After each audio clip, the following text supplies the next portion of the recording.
La lectura es Juan 21 del 17 al 22, nueva traducción viviente. Dice, a Pedro le dolió que Jesús le dijera la tercera vez, ¿me quieres?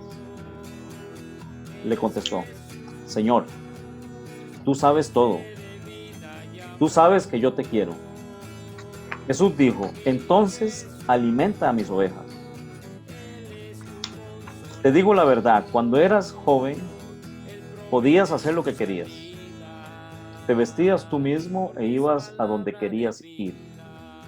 Sin embargo, cuando seas viejo, extenderás los brazos y otros te vestirán y te llevarán a donde no quieras ir.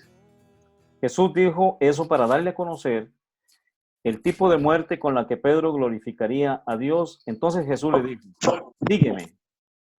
Pedro se dio vuelta y vio que detrás de ellos estaba el discípulo a quien Jesús amaba, el que se había inclinado hacia Jesús durante la cena para preguntarle, Señor, ¿quién va a traicionarte?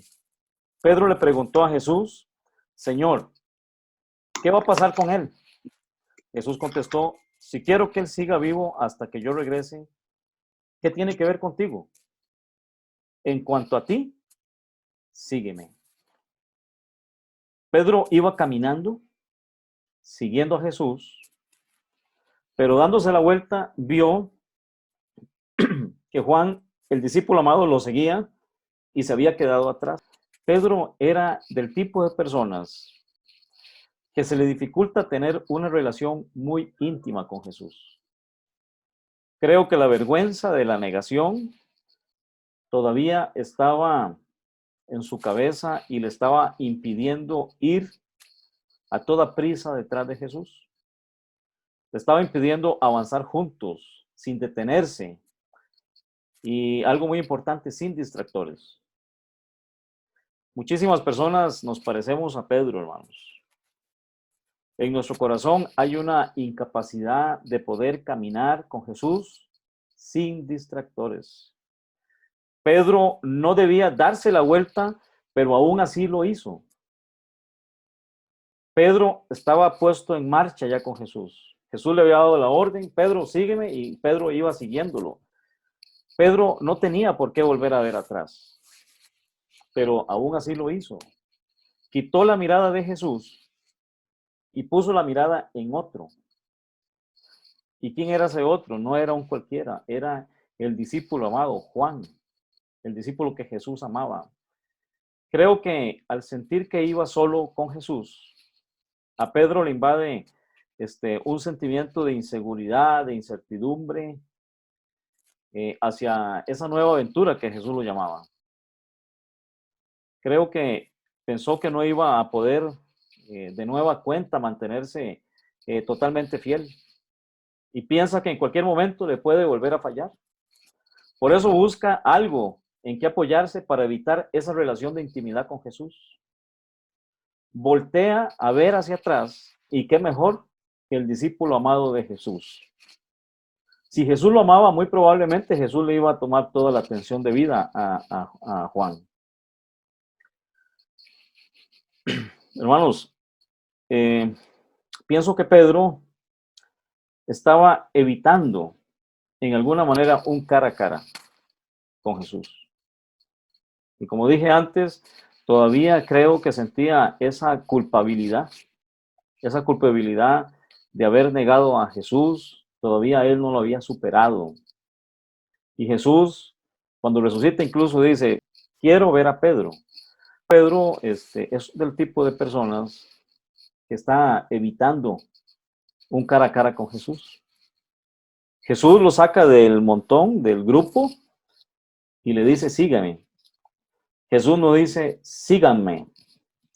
Le dice a Pedro personalmente, Pedro, sígueme. Y se lo quiere llevar. Y Pedro va detrás de Jesús. Pero Pedro, yo creo que en su mente, es lo que les estaba mencionando, creo que en su mente, a Pedro todavía tenía la vergüenza de haber negado a Jesús, de ser el traicionero. Y Pedro quiere, para no enfrentar esa realidad, quiere distraer a Jesús. Y aparece la mejor distracción, el discípulo amado, al que Jesús le iba a prestar toda la atención, ¿verdad? Entonces Pedro dice que, dice la escritura, lo que leímos antes, que él, Pedro se dio vuelta en el versículo 20, se dio vuelta y vio que detrás de ellos estaba el discípulo a quien Jesús amaba. Y le pregunta y le dice a Jesús, ¿qué va a pasar con él? Como diciéndole, esperémoslo o hagamos algo, devolvámonos. Y yo creo que Pedro aquí estaba distrayendo a Jesús porque se voltea hacia atrás y le dice, Señor, ¿este qué? Como muchas veces nos pasa a nosotros. Muchas veces a nosotros nos pasa de que buscamos alguna distracción, hermanos. Pero aquí, analizando la escritura, hermanos, el texto, me sorprende la respuesta de Jesús. La respuesta de Jesús, en términos muy realistas, es, ¿qué te importa? ¿Qué te importa, Pedro? Tú sígueme, Pedro. ¿Qué te importa? Jesús quiere llevarlo a Pedro, sacarlo de allá del grupo y se lo lleva aparte para meterlo en el terreno de él, al terreno de la restauración, hermanos. Pedro necesitaba ser restaurado. Pedro necesitaba sanar su espíritu. Pedro necesitaba de Dios. Entonces Jesús se lo lleva y le dice, sígueme, pero es para meterlo en ese terreno. Así como el ángel de Jehová se le apareció a Moisés en medio de la zarza. Ustedes recordarán, hermanos, en medio de una zarza ardiente, y le dice, el ángel le dice a Moisés, no te acerques, quita tu calzado de tus pies, porque el lugar en que tú estás, tierra santa es. Igual que Moisés, Pedro necesita quitarse no las sandalias, pero sí la culpa de su traición, y Jesús para eso se le ha aparecido.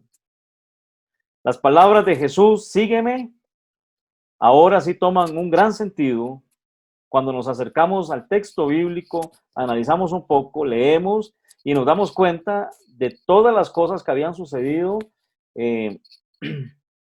como dijeron los de Camino de Emaús. Recuerdan que cuando iban hablando con Jesús, dijeron, ¿eres tú el único que no te has dado cuenta de todo lo que ha sucedido? ¿Verdad? Entonces, cuando nosotros nos acercamos a la palabra de Dios y nos damos cuenta, ahí nos da una gran luz de por qué Jesús quiere llevarse a Pedro aparte y le dice, sígame. Toma un gran sentido, hermanos, cuando nos acercamos a la palabra. Y nos damos cuenta de todas las cosas que habían sucedido, como dijeron aquellos hombres. La invitación personal nos dice que quiere hacer un trabajo personal con Pedro.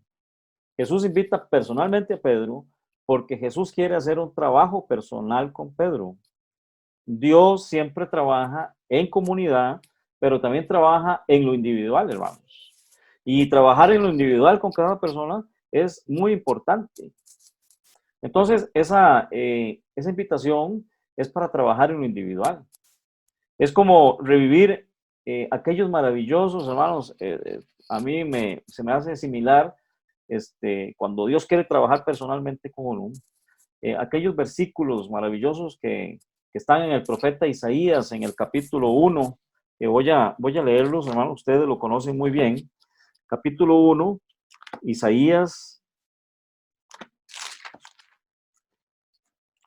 1, del 16 en adelante, hasta el 18.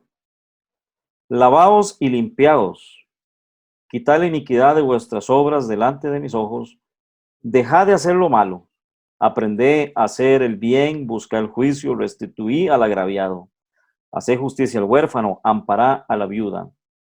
Y muy importante, hermanos, muy importantísimo. Venid luego, dice Jehová, y estemos a cuenta. Si vuestros pecados fueren como la grana, como la nieve, serán emblanquecidos. Si fueren rojos como el carmesí, vendrán a ser como blanca lana. Jesús conocía a Pedro muy bien, hermanos. Jesús conocía de Pedro sus fortalezas, conocía su buen corazón, conocía muchas cosas buenas de Pedro. Pero también Jesús sabía del temperamento de Pedro. Este hombre que cuando llegaron a arrestar a Jesús, saca la espada y le corta la oreja a Malco. Ese era el temperamento de Pedro, impulsivo. Conocía sus temores también. Con el tiempo que estuvo con él, conocía su forma de pensar, incluso hasta sus gustos, me imagino. Conocía la familia. Recuerde que Jesús sanó a la suegra de Pedro de una fiebre. Y Jesús era un amigo de Pedro y lo conocía muy bien. A pesar de todo, de conocerlo muy bien, a pesar de todo eso y de saber de que Pedro era un hombre que tenía muchos errores, le vuelve a decir al igual que al principio. O sea, le vuelve a decir las mismas palabras que hacía poco más de 3 años le había dicho. Y le había dicho, sígueme. Y ustedes recordarán que le dijo, ahora te haré pescador de hombres. Entonces, Jesús, ya resucitado, le vuelve a decir a Pedro, le da una segunda oportunidad, y yo creo que le daría muchas más, y le vuelve a decir, sígueme. Pero Jesús lo acepta con toda la realidad de su vida, con la historia de su vida. Jesús se le aparece a Pedro, hermanos, porque quiere sanar su corazón. Quiere que se sienta amado. Eso es lo que quiere Jesús. Jesús quiere que Pedro se sienta amado. Por eso lo llama a solas. Pero Pedro, avergonzado, Pedro tratando de poner distractores, Pedro tratando de distraer a Jesús, pero Jesús no se deja distraer. Ustedes ya se dieron cuenta. No se, no se detiene y por eso le dice, a ti qué te importa. Tú sígueme. Y no dice, ah, sí, Juan, venga. No, ¿verdad? Entonces, a pesar de todo eso, Jesús acepta a Pedro porque quiere hacerlo sentirse amado. Quiere que Pedro se sienta amado. Quiere borrarle el recuerdo de esa traición.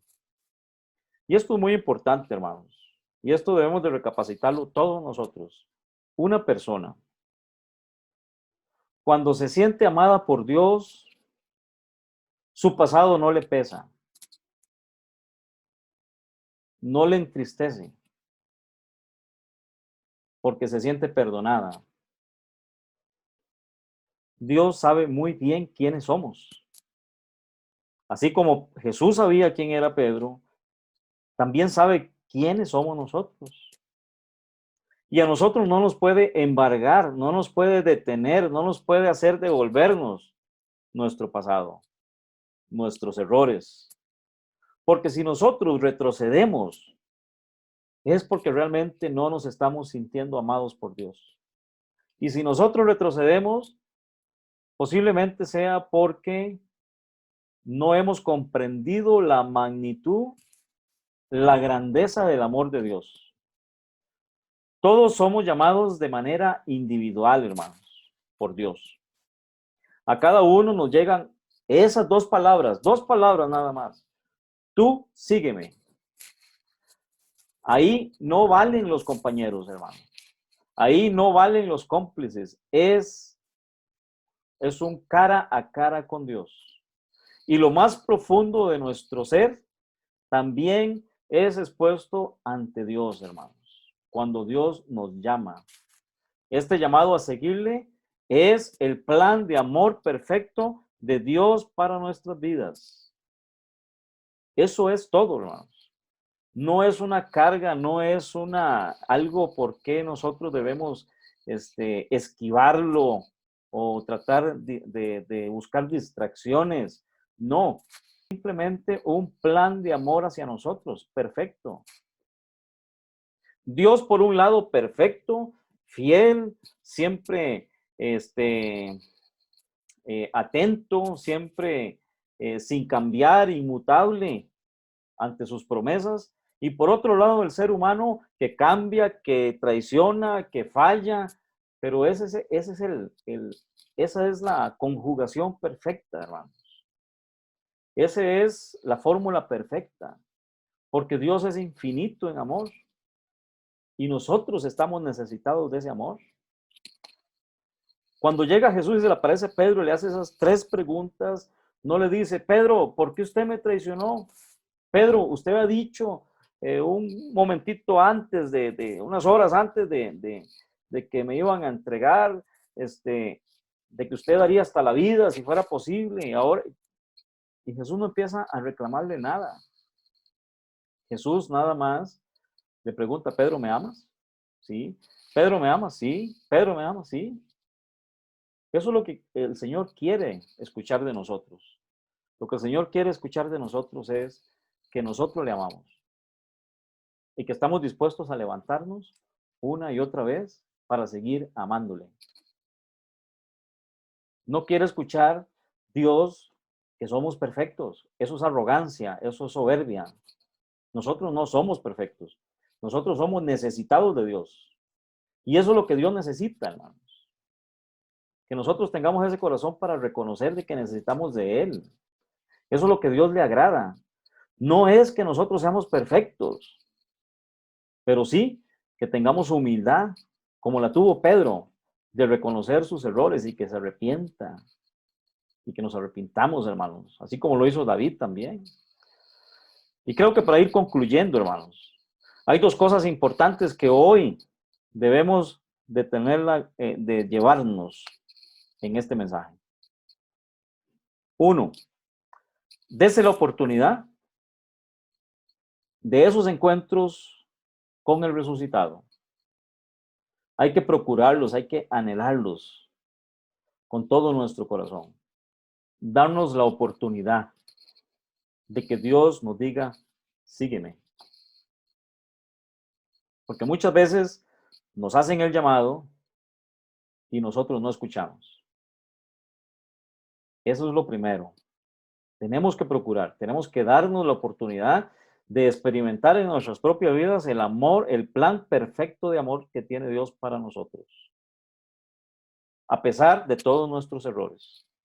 Y la otra cosa, hermanos, que tenemos que llevarnos es que cuando experimentemos ese plan de amor, cuando ya Dios nos haya metido en ese terreno, así como hablaba ya de Moisés que le dice, quítate tus sandalias de tus pies porque el lugar donde estás es en tierra santa, así como Jesús llevó a Pedro y se lo quería llevar afuera, a hablar solos en la intimidad.